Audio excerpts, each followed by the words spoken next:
Senhor, irmãos. Amém. Glórias a Deus. Glória. Vamos ler nossa Bíblia Glória a Deus. em João, capítulo 10, e o versículo... Glória. E versículo 9. Glória, glória, glória, glória. Glória, João, capítulo 10, versículo 9. Amém? Deus que é. Eu sou a porta. Ô, glória. Se alguém entrar por mim, será salvo. Amém.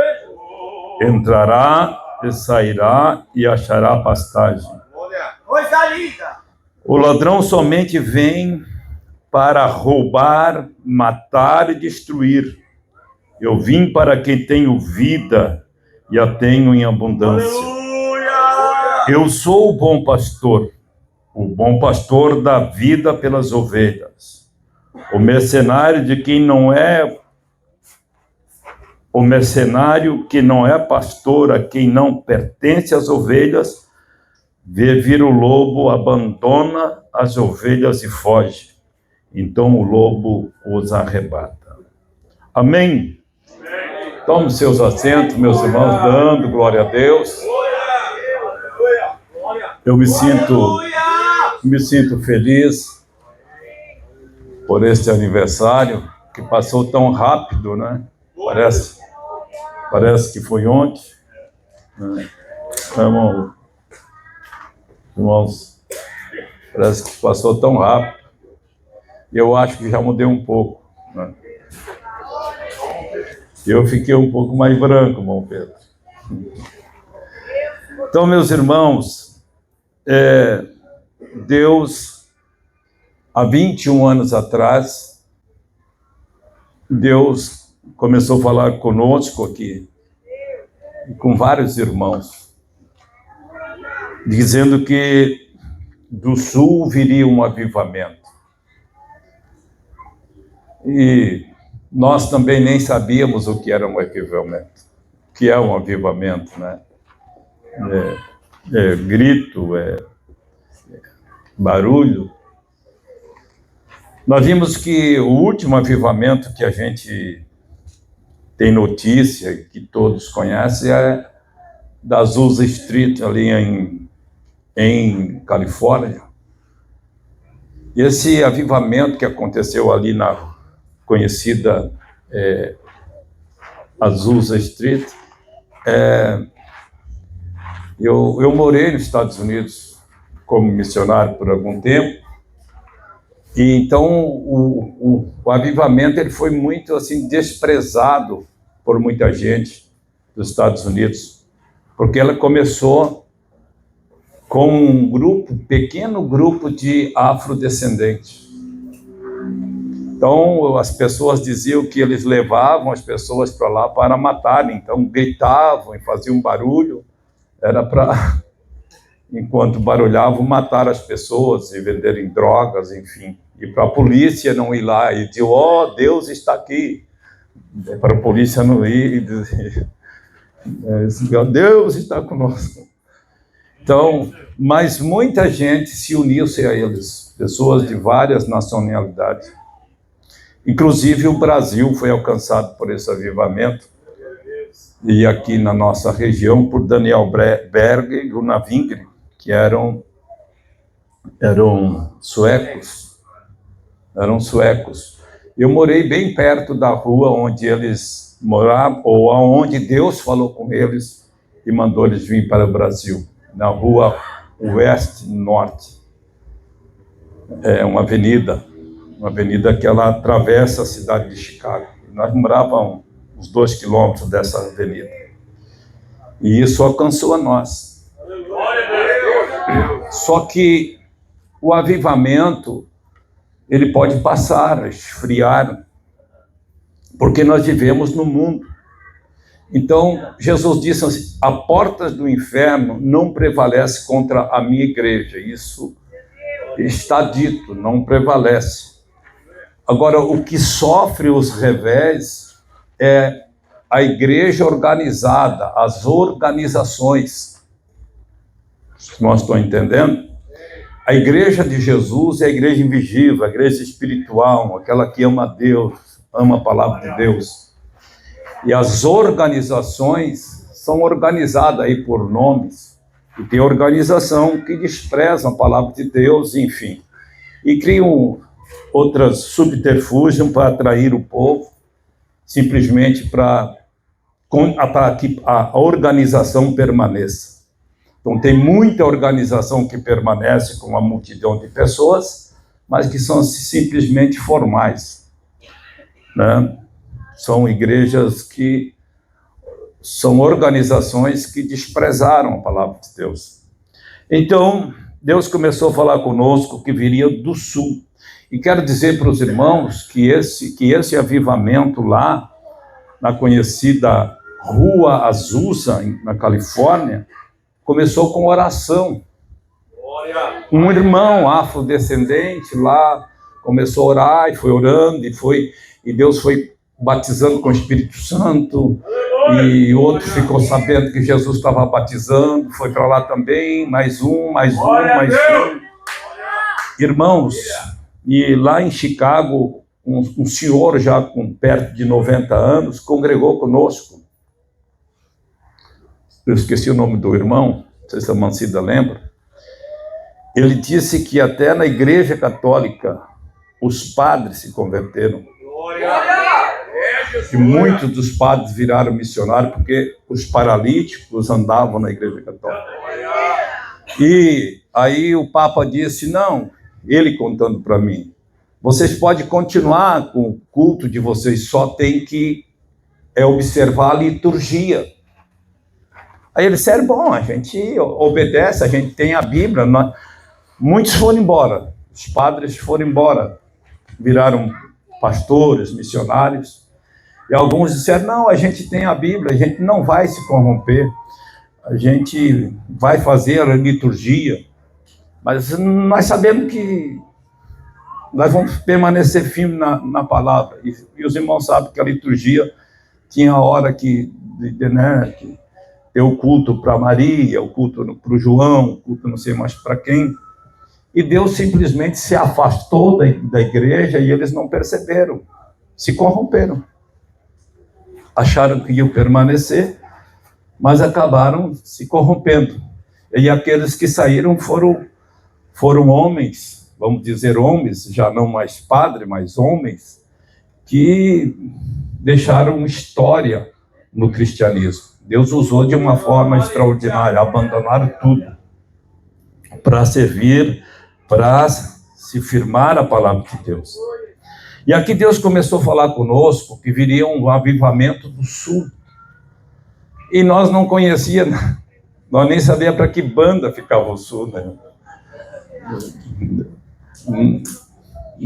Eu nunca tinha ido a Porto Alegre, nunca passei de Criciúma, nunca tinha passado. Então não tinha nenhum interesse com o sul. E até porque as organizações do Rio Grande do Sul, elas já estavam piores do que nós aqui. Então, Deus começou a falar de uma forma tão extraordinária. Quem ouviu Deus falar que está aqui nessa noite, diga glória a Deus. Não foi só eu. Não foi só eu. Então foi muito, e eu confesso para os irmãos que eu não queria que Deus falasse comigo assim. Eu estava bem, não queria uma aventura.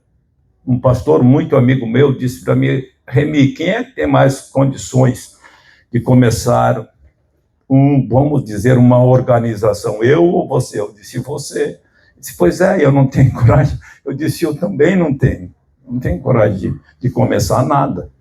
Eu nem quero começar. Mas Deus começou a insistir aonde eu ia.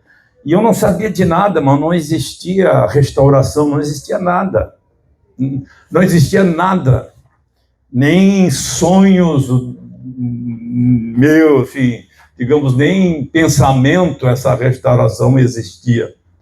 Mas existia no coração de Deus um avivamento. Isso eu sabia que Deus ia fazer. Só que o avivamento para mim, eu pensava que Deus ia fazer algo diferente. Como é que a gente vai entender o que Deus está falando, né? Sem que aconteça.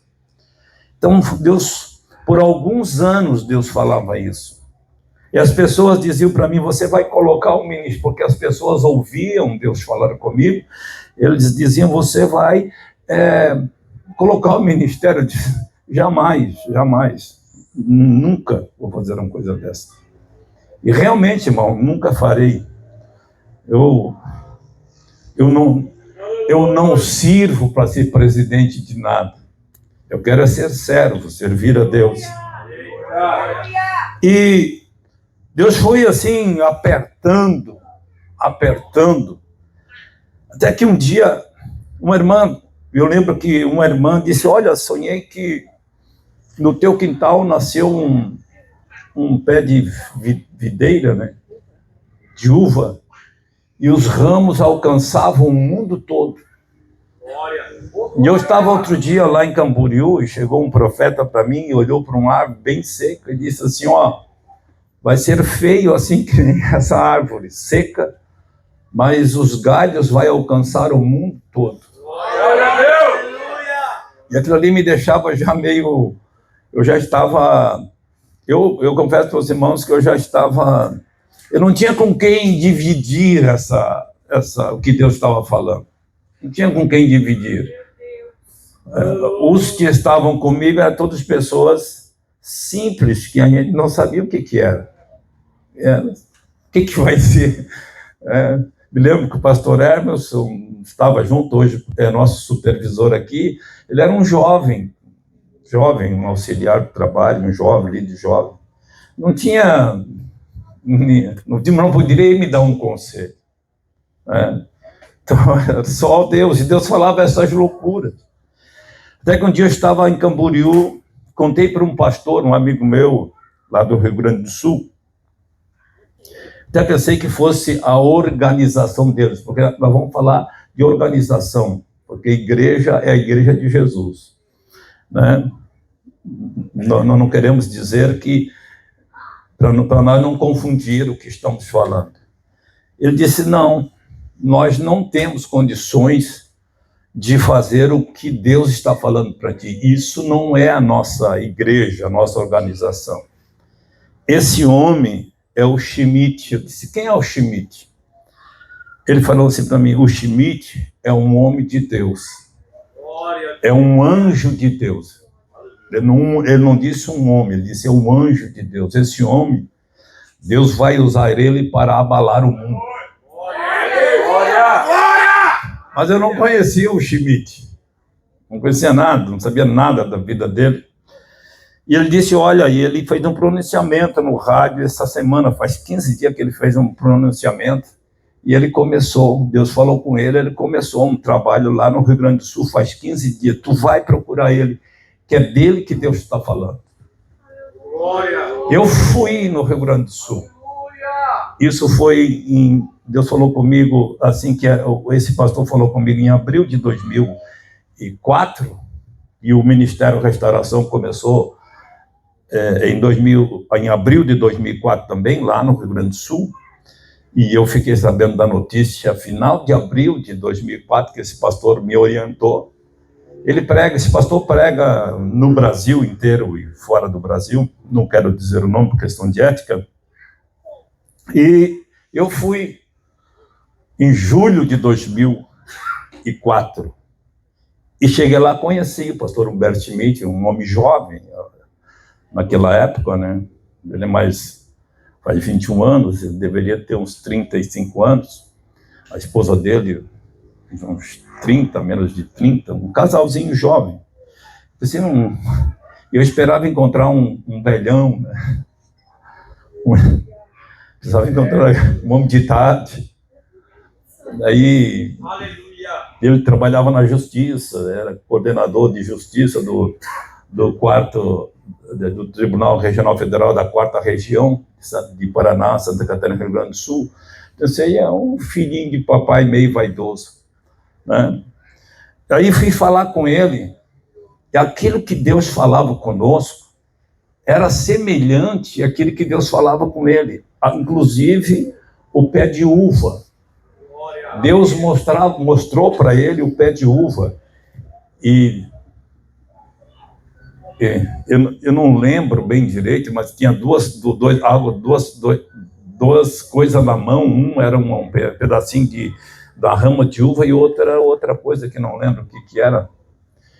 E ele disse: esta videira, os ramos vão longe e vai alcançar o mundo todo.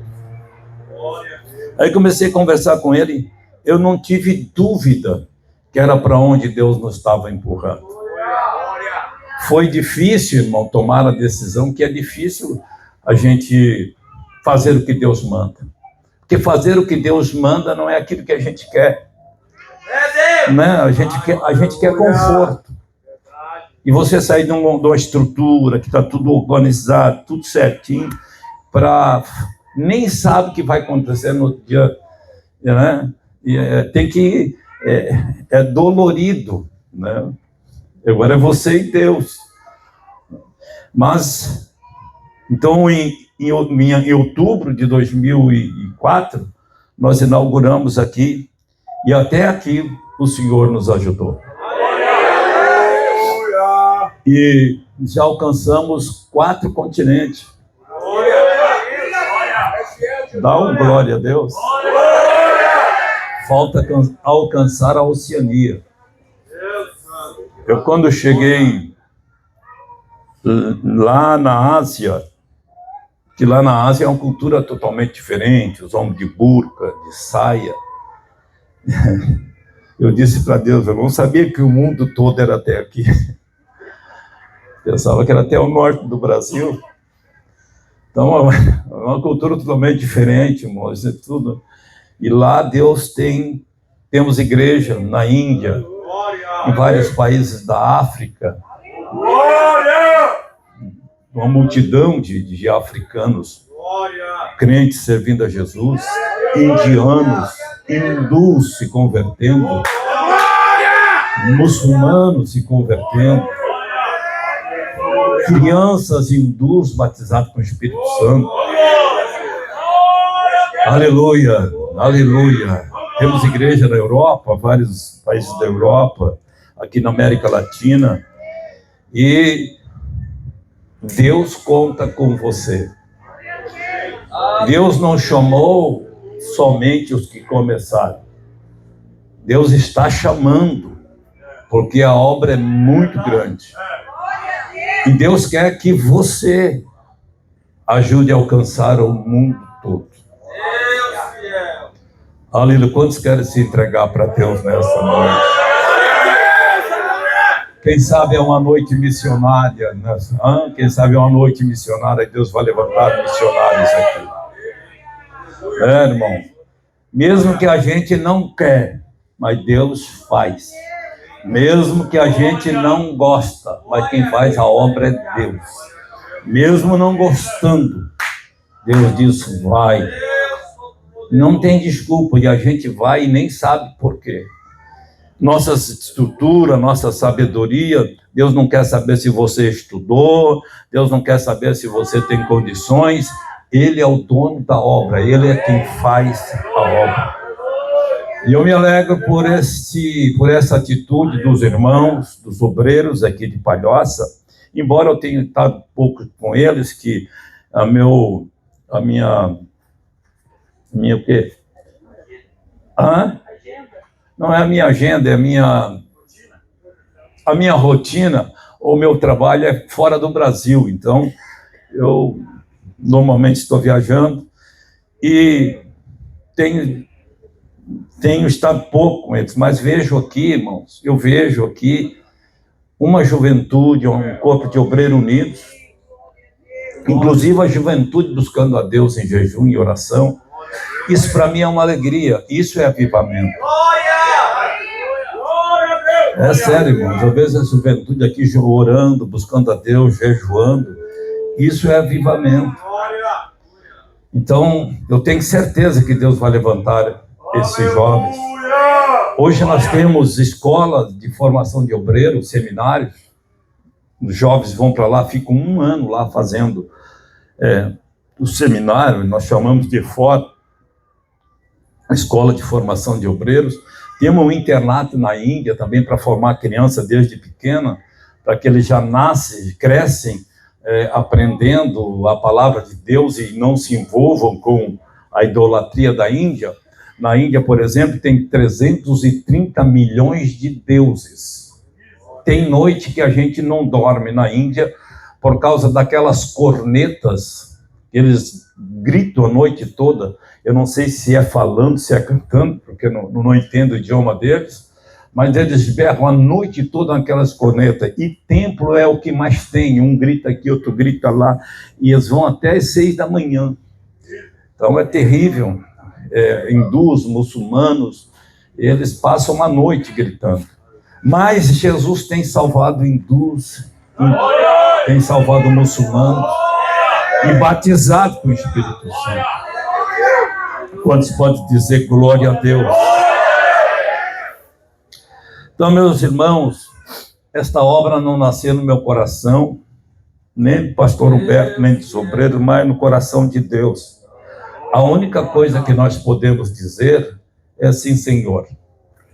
E o que é difícil, irmão, é a gente renunciar. Porque, às vezes, as pessoas... Eu vi o evangelista Bruno pregando outro dia, falando do reino, não entrega o reino para Deus. Porque o que é difícil não é a gente renunciar coisas, difícil é a gente renunciar a nós mesmos. Porque a gente se ama, né? Então, é difícil a gente renunciar à nossa vida e entregar para Deus. Faça o que o Senhor quiser de mim. Eis-me aqui. Porque a gente sempre tem uma reserva. Medo de Deus deixar a gente mal, medo de não dar certo. Mas quando a gente renuncia a si mesmo e possa dizer, agora não vive eu, Cristo vive em mim, Deus fará grande obra com essa pessoa. Dá um glória a Deus.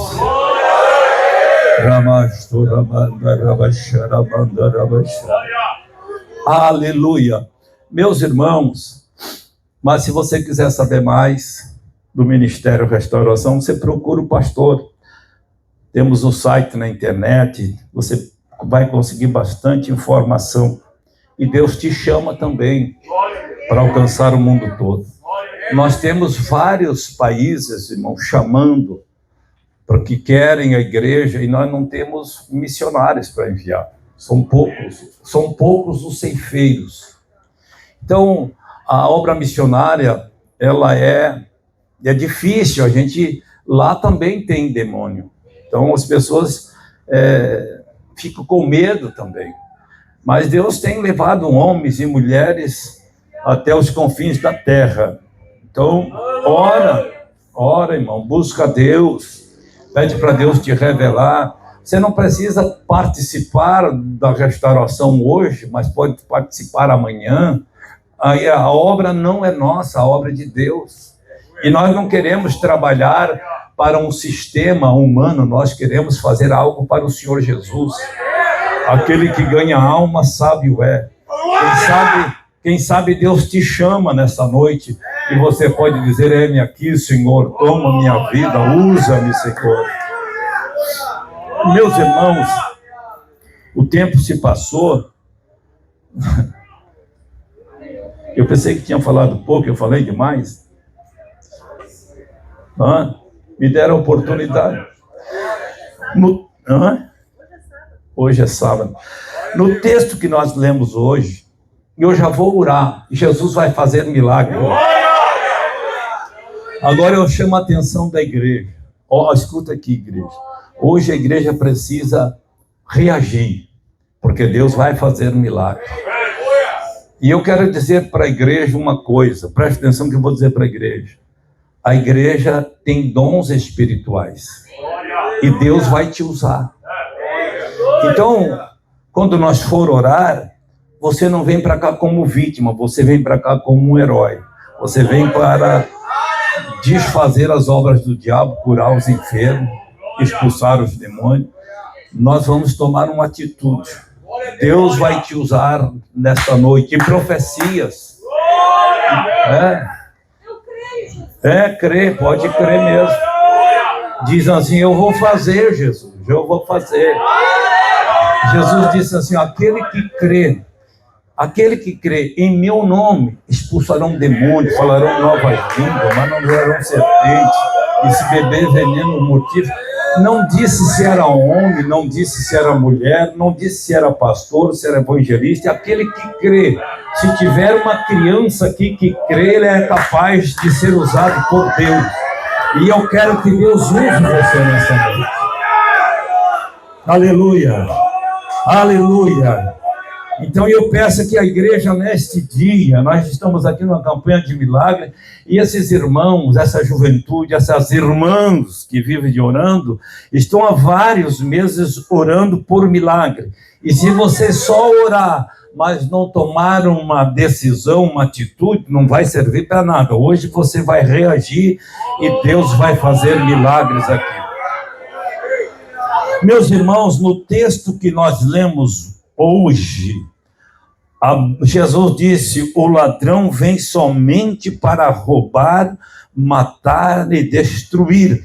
Eu vim para que tenham vida e a tenham com abundância. O ladrão vem para matar, roubar e destruir. Tanto faz para ele. Matar, roubar, destruir. Eu venho para que tenham vida e vida com abundância. Esta vida com abundância, você presta atenção que eu não vou demorar, porque eu quero orar por milagres. Você já vai assim, alimentando a tua fé. Já vai dizendo: eu creio lá, creio lá. Aleluia, aleluia. Eu me lembro que um dia tinha um irmão orando, um diácono orando. Tinha bem pouquinha gente na igreja, e ele estava visitando. Deram para ele orar, para despedir. Ele disse: hoje Jesus vai curar. E eu estava com uma dor muito grande na coluna. Então o presbítero Renê estava comigo. E eu estava com o Matias no colo, pequenininho. E eu andava com muita dor na coluna, porque eu não conseguia mais pregar, porque me doía a coluna. E ele chamava: você que tem dor na coluna, vem cá. E eu disse: desprezei ele. Mas eu pensei comigo: eu sou soberbo. Porque se fosse lá um pregadorzão, lá eu ia. Fui lá. E cheguei lá e disse: tira o sapato. O sapato não tira. Vai que a meia está rasgada, né? Não, o sapato não. Tem que tirar o sapato. Não, o sapato não tira. E já estava mais só quase eu. Era só eu que já estava mais na frente, porque eu fui o último aí. Já estava com vergonha. Tira o sapato. Não tira. Aí tirei o sapato. Quando ele tocou a mão em mim, desceu na minha coluna como uma laranja. E eu nunca mais senti dor na coluna. Nunca mais. E eu viajo, eu pego o avião aqui, viajo 15 horas de um voo direto de São Paulo até Doha, no Catar. Não sinto nada na coluna. Eu não consegui mais andar. Então, naquele dia, Jesus me curou. Eu quero dizer para você: quem cura é Jesus. Deus vai fazer um milagre na tua vida hoje. Mesmo que você não creia, se a igreja crê, o milagre vai acontecer. Porque o endemoniado não cria. Ele estava lá na sepultura, morava no cemitério, se cortava com cacos de telha, lá, sei lá do quê, de pedra. Ninguém mais queria passar naquele cemitério. Jesus chegou lá, libertou o moço. Ele não queria, ele estava totalmente endemoniado. O moço, o demônio gadareno, o endemoniado gadareno, foi liberto, foi são, se vestiu, estava sentado nos pés de Jesus. Quando a cidade chegou, os moradores da cidade chegaram, que viram ele em sã consciência, disseram para Jesus: sai daqui, vai embora. Tu é doido, sai daqui. Que coisa terrível. Quando chegaram, o moço estava sentado em sã consciência, vestido. E eles disseram, os moradores, vai embora, sai daqui. Isso é muita coisa para nós. Irmãos, para Deus não há impossível, não há impossível. No texto que nós lemos, o ladrão vem para matar, roubar e destruir. Eu vim para que tenham vida e vida com abundância. Esta vida com abundância não é só respirar. Tem muita gente respirando, mas a vida dele está diminuindo. E não é que está doente, não é que está enferma, mas a vida está sendo roubada. A vida está sendo destruída. O ladrão vem para roubar a vida. Irmãos, de várias formas. No Brasil, eu observo que no Brasil, o Brasil é o país, eu conheço vários países, mas o Brasil é um país sensual. As mulheres do Brasil, e os homens também, sofrem com a vaidade. A vaidade destrói as pessoas. Eu conheço, tenho amigos meus que não são crentes, mas eles são destruídos pela vaidade. E quando eram novos, eram bonitos, davam uma ajeitadinha aqui, uma enchidinha lá, e ficavam engraçadinhos, só que agora não tem mais muito o que fazer. Aí estão em depressão. Isso é o inimigo roubando a vida. Eram para estar felizes, brincando com os netinhos, né? Eram para estar felizes pela idade que já tem, os dois abraçadinhos, já ganharam a vida, tem bastante dinheiro, mas não consegue se olhar no espelho. Se você vai nos Estados Unidos, não existe isso. As pessoas lá são simples. Lá a indústria do cosmético não tem muita freguesia. As pessoas são mais livres nesse sentido. Mas o diabo não rouba só a alegria da juventude. Nós temos tempos, para tudo há seu tempo. Vocês acreditem, eu já fui bonito, pelo menos a minha esposa dizia. Hoje ela me chama de meu velho, então eu não sei o que ela pensa. Mas, só que o diabo vem destruindo. Pode ser jovem, destrói, rouba a vida que ele tem. Aleluia. Você pode ter até dinheiro, você pode ter um bom emprego, mas pode estar morrendo. Porque o diabo destrói a felicidade, a alegria, destrói a esperança, destrói o teu interior, rouba. E Jesus disse, eu vim para que tenham vida e vida com abundância. E o que é essa vida? É mesmo na tribulação você está alegre. Se você for lá visitar a minha mãe, que ela está na cama, está acamada, ela está alegre, porque nela está a vida de Deus, é vida com abundância. A vida de Deus, ela não morre. É normal você ver alguém partindo para Jesus feliz e dando glória a Deus, porque a vida, essa vida de Deus, ela é eterna. O diabo não pode roubar.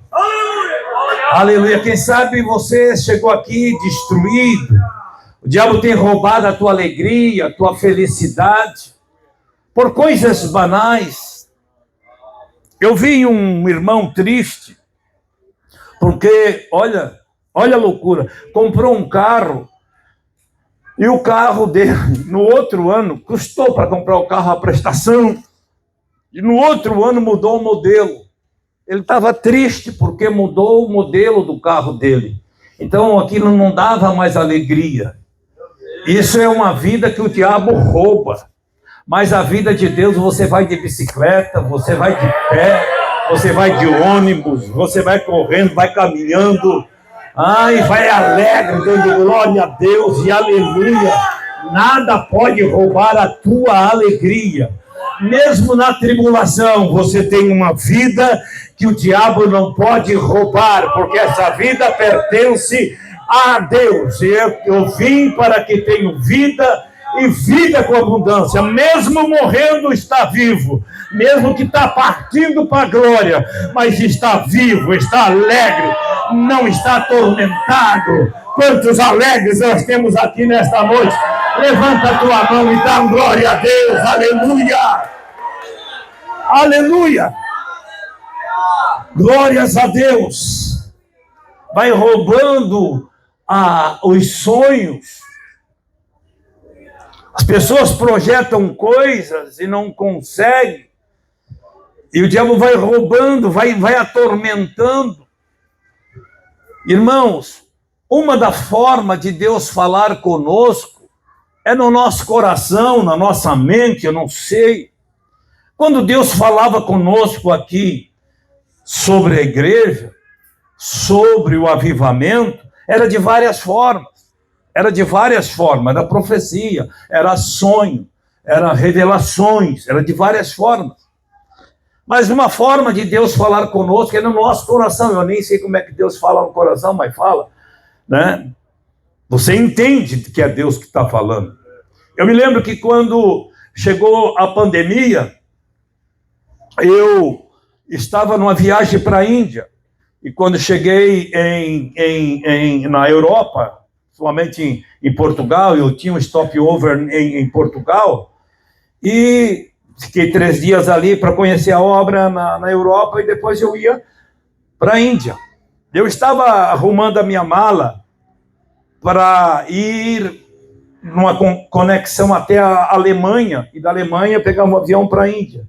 E quando eu estava arrumando a mala, me veio uma angústia, e veio algo assim que eu senti que Deus estava dizendo, não vai. E eu parei de fazer a mala e fui ler o jornal de Portugal.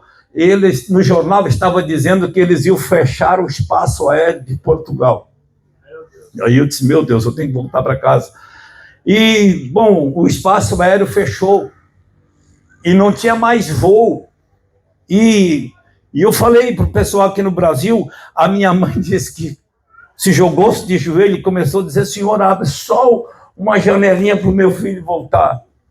E, irmão, para a glória de Deus, eu liguei para a secretária da Associação Missionária e ela conseguiu um voo para o outro dia de manhã. Isso era 10 horas da noite já quando eu descobri que o espaço aéreo ia fechar. Inclusive o pastor Silvio e a Manglade estavam em Portugal também e voltaram, não no mesmo voo. E no outro dia de manhã eu cheguei no aeroporto, tinha muitos brasileiros chorando, sem dinheiro, porque foram expulsos dos hotéis e não tinha mais ônibus, não tinha mais... Foi uma loucura, irmão. Na Índia, morreu muita gente tentando voltar para casa de pé, porque não tinha mais trem, não tinha mais avião, os hotéis fecharam, ficaram na rua, morreram igual um mendigo. O Covid foi algo assim, foi uma obra do inferno. A gente não sabe a plenitude do Covid nesses países por aí fora. E eu vim para casa, peguei Covid lá em Portugal. Cheguei em São Paulo, tinha cancelado meu voo para Florianópolis e eu estava com muita febre já, tudo fechado, não tinha nada aberto, era uma loucura. Parece que o mundo tinha acabado. Cheguei em Florianópolis, eu olhava do avião de cima, parece que o mundo parou. Não tinha carro na rua. Então, eu me isolei aqui no apartamento que a igreja tem, fiquei ali 12 dias isolado. E quando saí do isolamento, cheguei, a fábrica, eu não sou integrado pela obra, eu trabalho também. Então, a nossa fábrica estava fechada, a polícia fechou, isolou tudo, porque eu não podia trabalhar. Cheguei, olhei assim, meu Deus do céu, e agora? Os cooperadores tudo em casa, e agora? Se não trabalhar, não come, né? Deus falou assim para mim, olha o que Deus falou. Naquela loucura, irmão, tudo fechado. Só escuta, olha quem é Deus. Deus falou assim para mim, vai e busca um galpão maior, depressa. E quando eu falei para os companheiros, você é louco? Está tudo fechando, mas Deus mandou. Então Deus é Senhor. E nós precisamos ouvir a voz de Deus. Deixa eu dizer uma coisa para você. Deus fala. Deus fala. E Ele nos direciona. Ele te convence a fazer o que é certo. Por isso que nós temos que ter sensibilidade do Espírito Santo. Ah, Deus falou comigo. Não, mas Deus te direciona em coisas simples. Eu me lembro que uma vez, faz anos, eu fui fazer a mudança com o meu caminhãozinho, a mudança faz muitos anos já. Eu era meio novo convertido. E eu ia fazer a mudança dele domingo de manhã e levar a mudança dele lá para Imbituba. Pegar aqui no Passa 20 e levar para Imbituba. E de noite Deus me deu um sonho que aconteceu um problema no caminhão. E o problema que ninguém descobriu o que era. E o problema era o pneu furado. Como que ninguém vai descobrir um negócio que o pneu furado, todo mundo vê. Eu chegamos na estrada, um barulho no caminhão, plá, plá, plá, plá. E nós parávamos, escutávamos, não achava nada. Andamos quase uns 10 quilômetros de pé, escutando do lado do caminhão para ver se tinha alguma coisa, não achava. Aí eu disse para o irmão que estava comigo, e eu já sei o que é. Ele assim, fala, Deus! É o pneu que está furado. Aí que eu fui me lembrar do sonho. Era para mim ter descido, antes de embarcar no caminhão, olhar dos pneus. É porque o caminhão tem 2 pneus cada lado atrás. Furou um. Só que aí o pneu tem o colarinho, e aquele colarinho ia batendo placa. Se eu ouvisse, desse ouvido a voz de Deus, nós não tínhamos sofrido naquele calorão. Quantas vezes Deus já falou com você e você não deu ouvido? Chora, sofre. São coisas simples. Talvez hoje aqui Deus já tocou no teu coração. Deus já te deu uma estratégia e você, ao sair ali, o diabo rouba. Ele veio para roubar. Você creia que dentro da saída ele rouba, destrói os teus projetos, as tuas atitudes. Quando você chega lá fora, ele destrói a vontade de se reconciliar com Deus. Ele rouba a comunhão com Deus. A Bíblia diz que ele veio para a terra com o propósito de cegar a mente dos incrédulos. Então, nessa noite, faça um propósito com Deus. Nós vamos orar. E eu quero ver você se entregar para Jesus e recebendo, ouvindo a voz de Deus. Diga comigo, fala, Senhor, porque o teu servo ouve. Levanta a tua mão para o céu e comece a orar comigo. Diz, fala, Jesus, que eu quero ouvir a tua voz. Aleluia, aleluia, aleluia, aleluia, aleluia. Aleluia. Você que veio aqui pedindo para Deus falar, ouça a voz do Espírito Santo. Você que veio buscar um milagre, Deus vai fazer milagre. Você vai ver que Deus está neste lugar. E você vai sair daqui falando de novas línguas, profetizando, cheio do Espírito Santo. Essa igreja está em oração por milagres. E milagres também é o batismo com o Espírito Santo. Vamos nos colocar de pé e vamos orar ao Senhor. Enquanto a banda canta, eu quero que você passe à frente correndo. Nós vamos orar. Eu só quero pedir que um diácono fique aqui, porque aqui tem um negócio aí, fique alguém aí para que ninguém engalhe o pé. Mas venha para frente, nós vamos orar.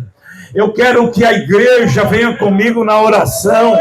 Deus fará milagres. Enquanto que a banda louva, você vem para frente correndo, que nós vamos orar por um milagre. Talvez os médicos, irmão David, você fica aí para que não aconteça nada de errado. Talvez os médicos já te desenganaram, já disseram para você que não dá. E você, meu querido, eu quero ver. Vem aqui você. Deus tem uma obra na tua vida.